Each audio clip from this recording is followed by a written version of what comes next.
संजय शिंदे, सरपंच उमराणी। आज या ठिकाणी आपण इथं रास्ता होतो यासाठी केले की आपलं हक्काचं पाणी, म्हैसाळचं पाणी आपल्या जत तालुक्यात मिळत नाही। का मिळत नाही त्याचंही कारण एवढं आहे, कारण एवढा मोठा पाऊस होत असताना कोकणामध्ये पाऊस झालाय, तिथं विसर्जन नको, कर्नाटकात पाणी मोठ्या प्रमाणात चाललंय, पण तेच पाणी आपल्या जत तालुक्याला मिळत नाही। कारण हा रस्ता म्हणजे कुठल्या पक्षाचा किंवा कुठल्या याचा नाही, सर्व शेतकरी भडकलेले आहेत। एवढं सत्ता, केंद्रात सत्ता, राज्यात सत्ता असतानाही सांगितलं काही मागच्या वेळेला जत तालुका 288चा 1 नंबरवर येतो, पण जत तालुक्यात आज एकाही ठिकाणी पाणी मिळत नाही। आज आमच्या खोजनवाडी तलावामध्ये 4 गावाला ग्रामपंचायतचं पाणी पाठवतो, उमराणी, खोजनवाडी, मेंढीगिरी, बिळूर, आणि अशा ठिकाणी जर पिण्यासाठी पाणी मिळत नसेल तर आम्ही करायचं काय? आम्ही सत्तेत राहून तरी उपयोग काय आमचा, असं आम्हाला आता वाटायला आलंय।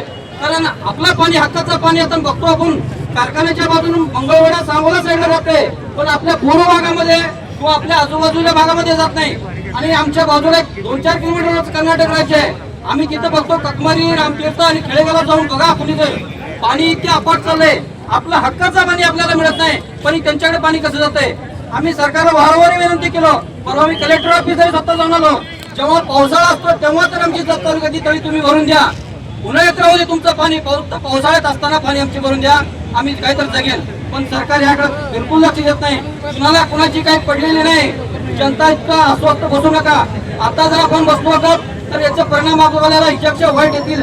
त्यासाठी सर्वांनी असं आता सरकारला सवय लागली की प्रत्येक वेळी आंदोलन केल्याशिवाय काही मिळत नाही, गप घरी बसून निवेदन काही मिळत नाही। त्यासाठी प्रत्येकाने आवाज उठायलाच पाहिजे। त्यासाठी आज आपण इथं आलोय, याची सरकारपर्यंत पोहोचलं पाहिजे। आणि काहीतरी आता म्हटलं तर काही अडचण आली की पोलीस प्रशासनाला पुढे घालायचं आणि काहीतरी करायचं आणि बंद पडायचं। पोलीस प्रशासन आपले भाऊबंद एकदम चांगले, पत्रकार बंधू चांगले आहेत, त्यांनी आमचा आवाज उठवावा आणि शासनापर्यंत पोहोचवावा असं मी त्यांना विनंती करतो आणि थांबतो। जय हिंद, जय महाराष्ट्र।